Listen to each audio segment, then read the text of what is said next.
my channel. So for today's video is another purchase sliding invitation na naman ang ipapakita ko sa inyo. And this time, ang motif natin ay emerald green. So gusto ko muna mag-thank you kay Sir from Oriental Mindoro for purchasing this layout. And nagtiwala kayo na ako ang gagawa ng inyong sliding invitation layouts. So pang ilan na natin ito na ginawa na emerald green. And ito naman ay medyo iniba ko lang.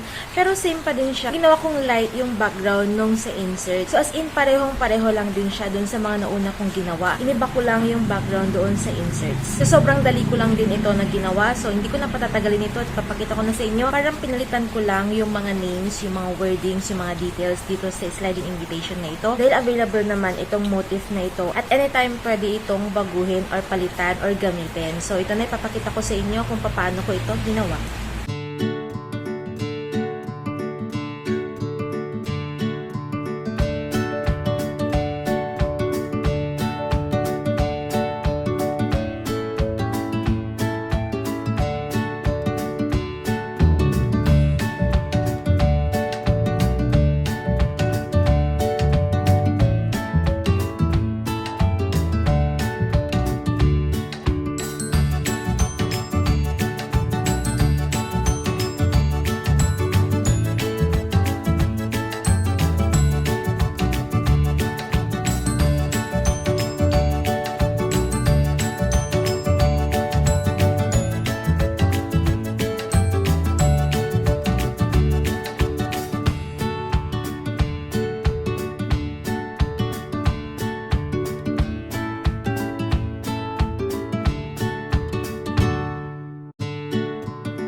So, ayun, ipakita ko na sa inyo kung paano ko ginawa itong purchase sliding invitation na may motif na emerald green.